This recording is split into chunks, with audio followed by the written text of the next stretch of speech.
लोग बहुत कुछ कहेंगे, कहने दो, तुम्हें क्या करना है ये तुम्हारा मामला है। उन्होंने अपना रास्ता चुन लिया, तुम्हें अपना चुनना है ना। तो अल्लाह रब्बुल इज़्ज़त अपने हबीब से, अपने महबूब से क्या फरमा रहा है? कह दें कि मैं तबलीग रिसालत के लिए कोई उजरत तलब नहीं करता, बजुज़ इसके कि तुम मेरी क़राबत से, मेरे घर वालों से, मेरी आल से मवद्दत करो, है ना। अभी आजकल जो माहौल चल रहा है, अगर इसी को समझ लें तो शायद अपने आप ये माहौल ख़त्म हो जाए। वहाबियों ने सरकार से मोहब्बत में इंची टेप लेके आए, है ना, नापते हैं। इतनी करो तो ठीक है, और इससे ज़्यादा करोगे तो शिर्क हो जाएगा। 100 साल 150 साल से ज़ायद वक्फा हो गया, यही कर रहे हैं। मैंने इसीलिए कहा कहने वालों को कहने दो, तुम्हें क्या करना है ये जान लो। तो उलमाए अहले सुन्नत, नबी के चाहने वालों ने हर मोड़ पर उनको जवाब दिया। उस जवाब का इनके पास जवाब नहीं, सिर्फ क्या है, जिद है ना। तो किसी शायर ने बड़ी प्यारी बात कही, हक़ की तलाश चश्मे बसीरत का काम है। हक़ की तलाश चश्मे बसीरत का काम है, जिद आदमी के ज़हन की जुल्मत का नाम है।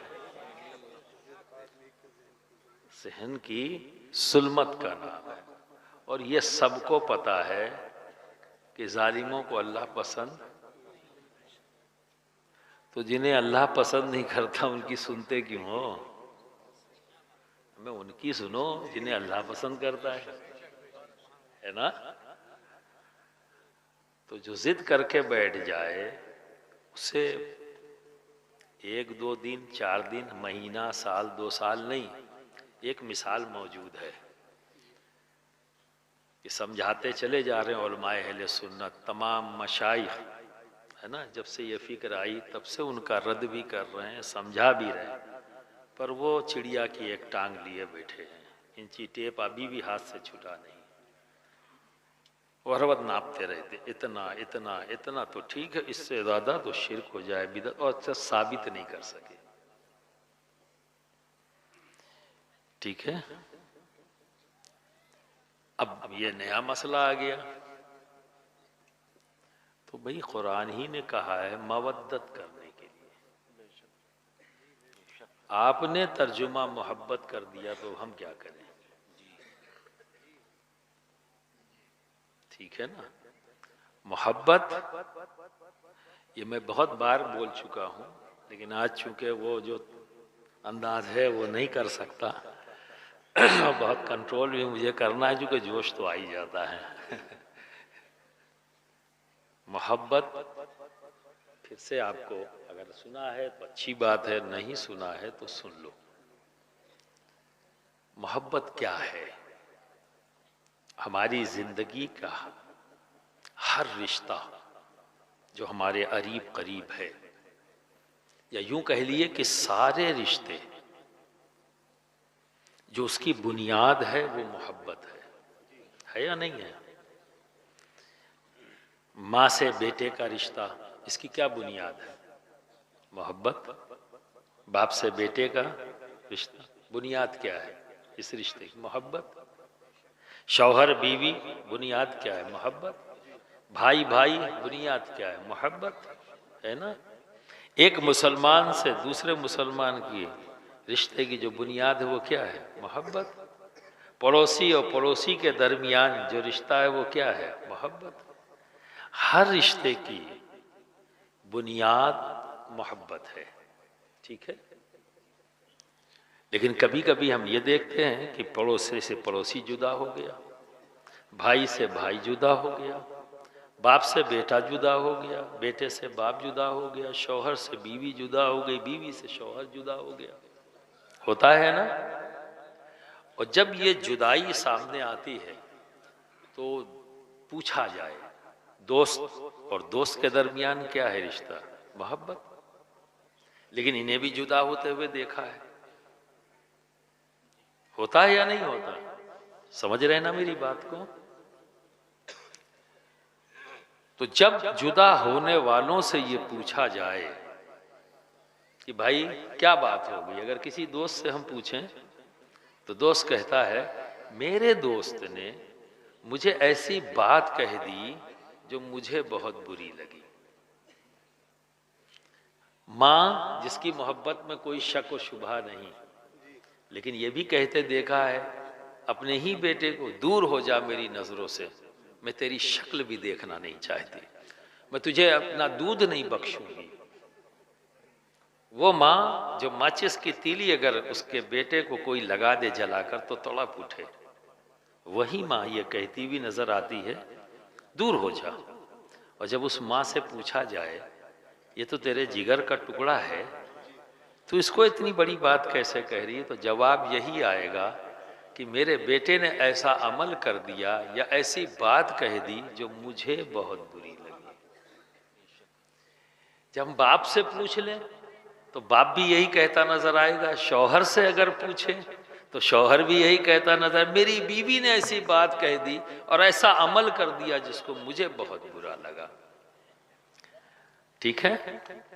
तो ये सब एक कॉमन जवाब आ रहा है सभी का, वो क्या है? मुझे बहुत बुरा लगा, मुझे बहुत बुरा लगा, मुझे बहुत बुरा।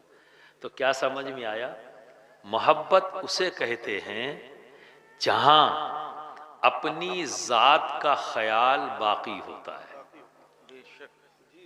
जात मौजूद है, ख्याल मौजूद है, उसको कहते हैं मोहब्बत।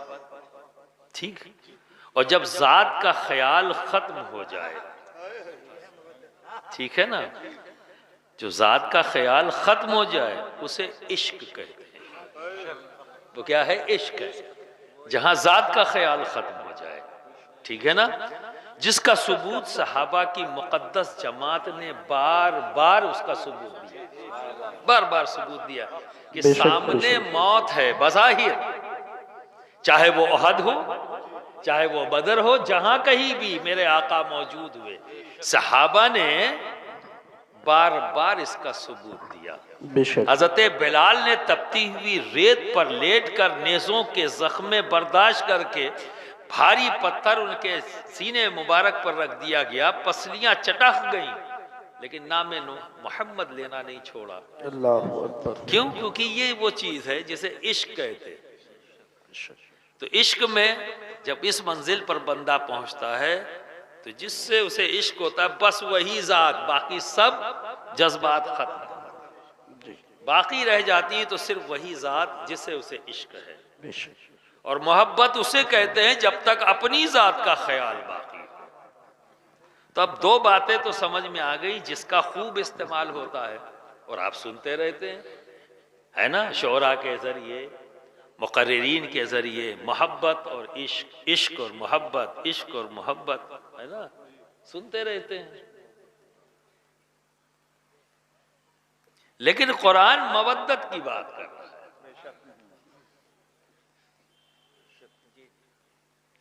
ठीक है ना। तो फिर मवद्दत क्या है?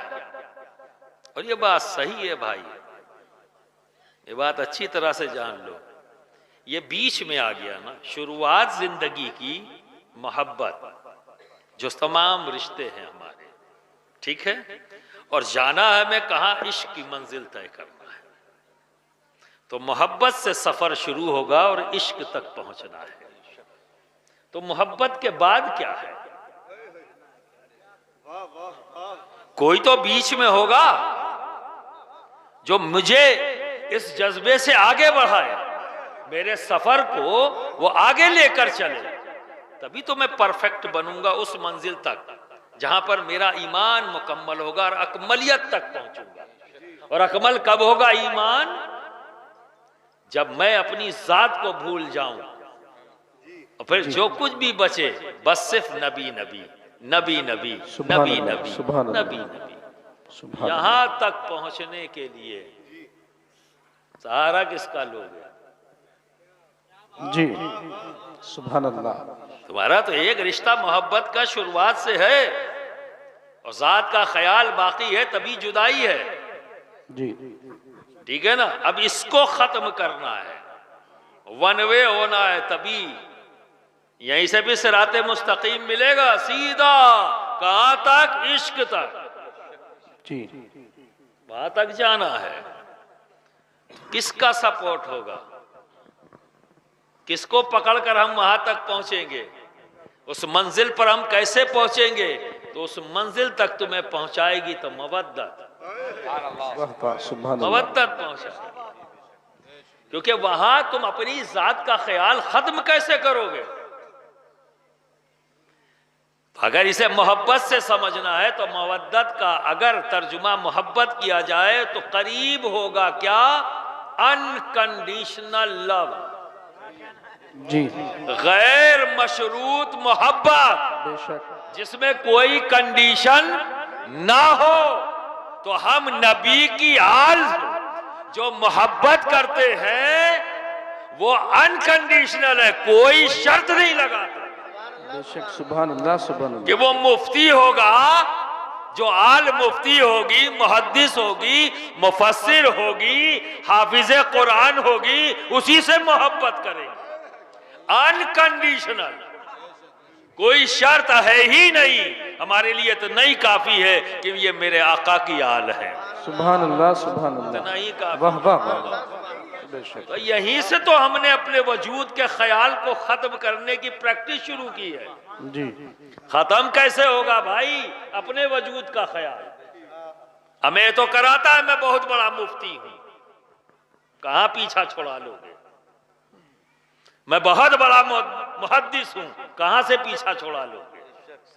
मैं मुफस्सिर हूं, मैं मुफक्किर हूं, मैं बहुत बड़ा मुकर्रिर हूं, मैं ये हूं, मैं वो हूं, मैं तो है, पीछा कहां छोड़ा पाओ? ये प्रैक्टिस है। हमें रास्ता दे दिया गया, अपने वजूद के ख्याल को खत्म करना है तो इनकी मोहब्बत में गिरफ्तार होना होगा। और इनकी मोहब्बत में गिरफ्तार होने की शर्त ही यही है, कोई शर्त न लगाओ। वाह वाह वाह वाह वाह वाह। गैर मशरूत मोहब्बत। बेशक। अब भाई जब कंडीशन लगाई नहीं तो अब सुनेंगे काहे को भाई किसी की? जी बेशक बेशक। हमें तो ये बात अपने आका की है। आका ने मेरे फरमा दिया अल्लाह से मोहब्बत करो इसलिए कि वो तुम्हें नेमतें देता है। बेशक। मुझसे मोहब्बत करो इसलिए कि रब मुझसे मोहब्बत करता है। और मेरी आल से मोहब्बत करो इसलिए कि मैं उनसे मोहब्बत करता हूं। सुभान अल्लाह सुभान अल्लाह सुभान अल्लाह। कंडीशन ही नहीं लगानी है, जी अनकंडीशनल। तो नबी ने भी कंडीशन हटा दी और हमारे रब ने भी कंडीशन हटा दी, बेशक। गैर मशरू। तो भाई शर्त क्यों लगा रहे हो? बड़ा अजीब माहौल हो गया। बड़ी अच्छी बात एक जुमला मुझे लगा मुफ्ती साहब का, और मैं कहूँगा बिल्कुल सही है। आप कॉन्फ्रेंस करो, सिद्दीक़ आज़म कॉन्फ्रेंस, फिर हम बताएंगे कि हम कितने बड़े सिद्दीकी हैं। सुभान अल्लाह सुभान अल्लाह। बेशक। करो फारूक आज़म कॉन्फ्रेंस, फिर हम बताएंगे कि हम कितने बड़े फारूकी हैं। बेशक। करो उस्मान गनी के नाम से कॉन्फ्रेंस, हम बताएंगे कि हम कैसे उस्मानी हैं। जी करके तो देखो, करो। हमारे सामने किसी भी हमारे अकाबिर का असलाफ का जिक्र होता है, हम मोहब्बत से सुनते हैं। बेशक। हम बैठ के इंतजार नहीं करते कि इनका नाम नहीं आया, इनका नाम नहीं आया, इनका नाम नहीं आया। अबे तू नाम ही याद करता रहा तो तूने तकरीर कब सुनी? जी तू यही करता रहा, इनका नाम नहीं आया, इनका नाम नहीं आया, इनका नाम नहीं आया। अबे एक तकरीर में कितना नाम लें? या तो फिर ये करें कि एक फेरिस बनावे, आके पढ़ दें, हो गया सबका नाम, तकरीर हो गई। जी बड़ा अजीब माहौल बन गया।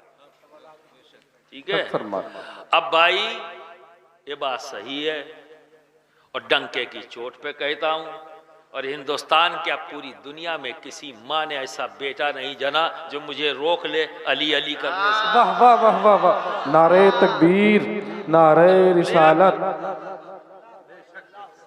सुभान अल्लाह सुभान अल्लाह। और मैं तो यहां तक कहता हूं कि अगर तुझे रोकते तू मर जाएगा, जी तब मुझे रोक नहीं पाएगा।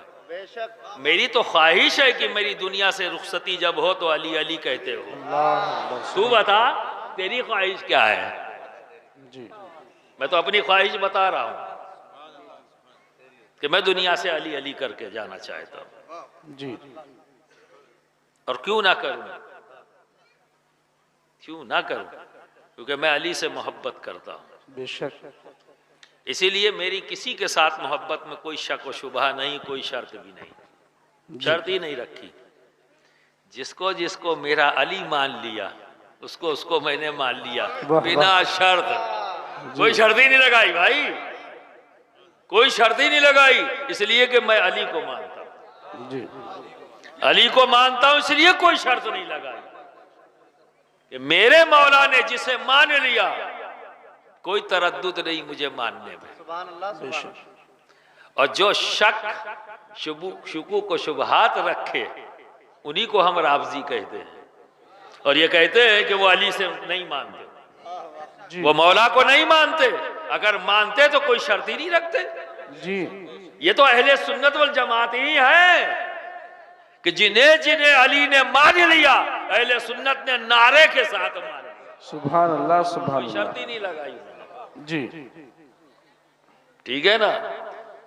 तो कहीं अनजाने में आप शर्त लगा के उसी खेमे में तो नहीं खड़ा होना चाहते? मत हो, मत हो। तो बरादराने मिल्लत इस्लामिया, कुरान और अहले बैत ये दोनों एक दूसरे के साथी हैं। ये दुनिया में जो जमीन पर खड़े होकर उछल कूद कर रहे हो, ये इसलिए तुम्हें मौका मिला है कि अहले बैत हैं, जी वरना जमीन तुम्हारे पैरों के नीचे नहीं होगी। जिस दिन ये चले गए, जिस दिन ये गए ना, तो जमीन ही नहीं रहेगी उछल कूद करने की।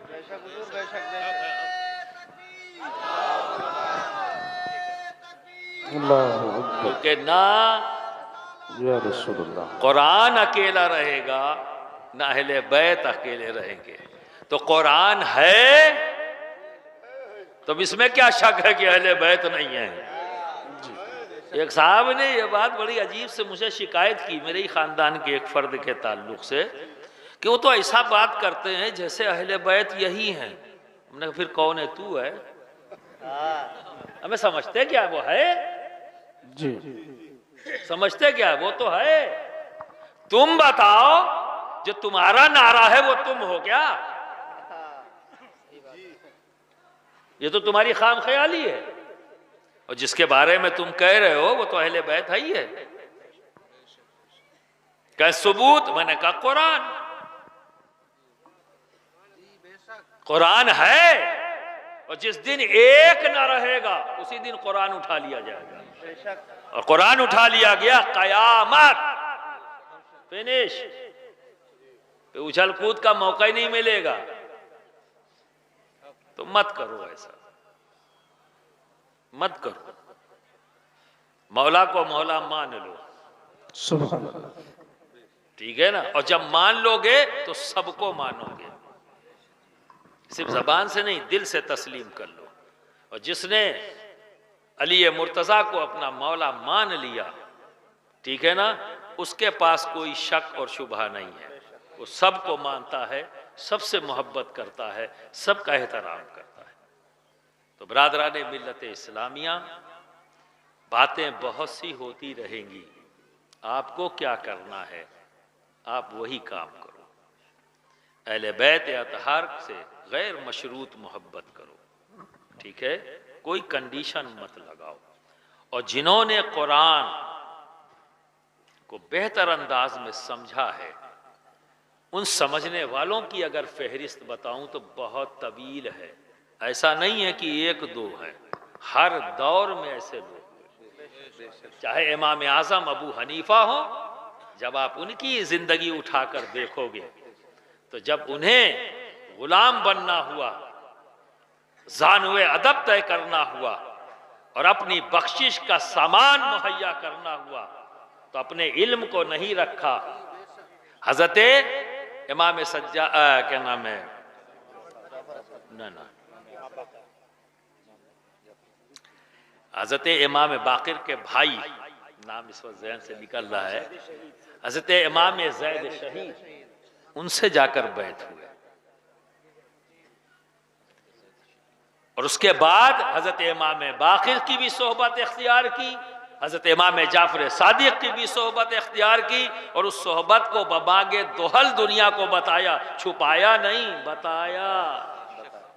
ये कहते हुए कि अगर नौमान को उसकी जिंदगी ने 2 साल न दिए होते तो नौमान हलाक हो जाता।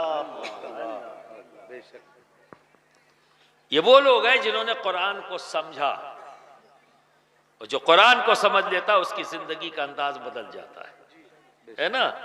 इमाम शाफई को ले लीजिए, वो कुरान को समझने वाले, इसीलिए किसी की धौंस में नहीं आए, किसी की धौंस में नहीं आए। जो आजकल धौंस में आ जा रहे हैं लोग कि कहीं हमने अहले बैत का जिक्र ज्यादा कर दिया तो कहीं ऐसा ना हो राफजियत का इल्जाम लग जाए।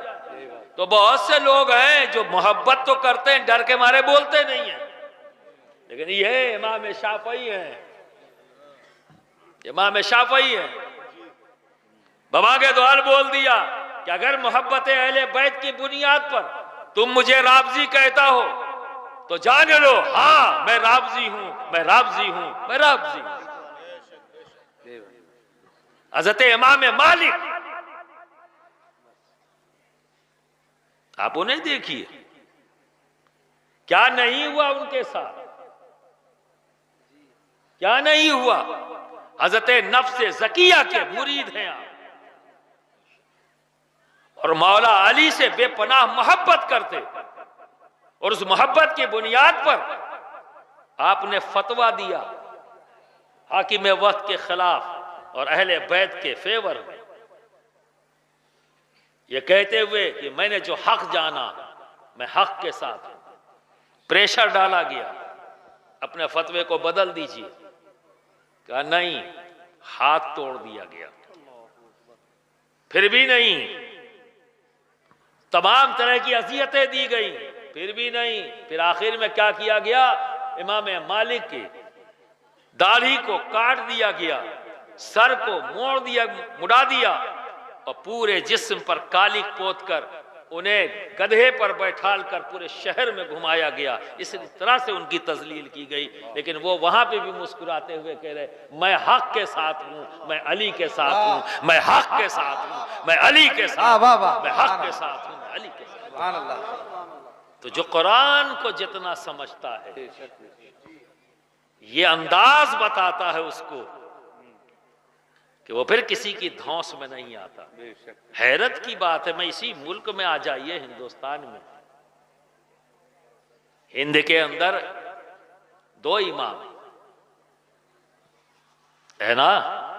एक इमाम जिन्हें हम जो पहले आए वो सरहिंद में है, ठीक है, और दूसरे इमाम बरेली की जमीन पर। तो मैं ये कहता हूं, कुरान जो जितना समझता है फिर उसका अंदाज बताता है। तभी तो कह रहे हैं कि तेरी नस्ल पाक में बच्चा बच्चा नूर का, तू है ऐने नूर, तेरा सब घराना नूर का। कोई शर्त नहीं लगाई, कोई कंडीशन नहीं लगाई है। आज बहुत से लोग सवालात पैदा कर रहे हैं, वो अलग बात है, पर कहने वाला विदाउट शर्त अनकंडीशनली कह रहा है, तू है ऐने नूर, तेरा सब घराना नूर का। तो जो कुरान को जितना समझता है फिर उसका अंदाज ही कुछ और होता है, उसका अंदाज ही कुछ और होता है। और जो इख्तलाफ करे, रोजाना नई नई बातें लाए और शुकूक व शुबहात पैदा करे, समझ लो ये कुरान को कम समझता है। तो कुरान पढ़ने वाले बहुत मिलेंगे, ये बात तो सही है। समझने वालों की जरूरत है। समझने कल मैं कहाँ पे था 4 तारीख को, तो मैंने यही बात कही, हमारे पास इल्म और हिकमत का खजाना है, हमने उसे समझने की कोशिश नहीं की। हर फील्ड में, हर जगह पर हम उससे दूर होते जा रहे हैं। तो हमें भी इस पूरी सोसाइटी ने, जो ग्लोबल सोसाइटी है, उसके अंदर हम दूर से दूर होते चले जा रहे हैं। लोग उसी कुरान को पढ़कर आगे से आगे निकलते चले जा रहे हैं। अब हालत तो ये हो गई है कि अब हम अपने असलाफ के ताल्लुक से भी कंफ्यूज हो गए। क्यों? क्योंकि हमने कुरान को समझने की कोशिश नहीं की। जिन्होंने कुरान को समझ लिया, उनके अक़वाल सामने हैं, उनके अमल सामने हैं। अब तो गौर व फिक्र कर लो भाई, कौन सा दिन आएगा जब रूह निकल जाएगी तो पछताने के सिवा कुछ नहीं। अभी ज़मीन पर हो, वक्त है, तौबा करके वापस आ जाओ, गौर व फिक्र करो, गैर मशरूत मोहब्बत करो, कोई कंडीशन मत लगाओ। तो बरादरान मिल्लत इस्लामिया, गले में अब दर्द होने लगी है, तो मैं अपनी बात को यहीं रोकता हूँ, क्योंकि मुझे पता है कि ऐसा उन्वान है कि जैसे जैसे जोश चढ़ेगा बात ख़त्म नहीं करूँगा मैं, और फिर तकलीफ़ हो जाएगी मुझे। तो शरीक होना था मुझको, तो मेरी इस शिरकत पर ही आप लोग इत्तेफाक करें, और अल्लाह रब्बुल इज़्ज़त मेरी शिरकत को कबूल फरमाए, और इस महफ़िल के तमाम फ्यूज़ व बरक़ात हम सबको हमारा रब, हमारे आका मोहम्मद अरबी सल्लल्लाहु अलैहि वसल्लम के तुफ़ैल हम सबको अता फ़रमाए। व आख़िर दावाना अनिल हम्दुलिल्लाहि रब्बिल आलमीन।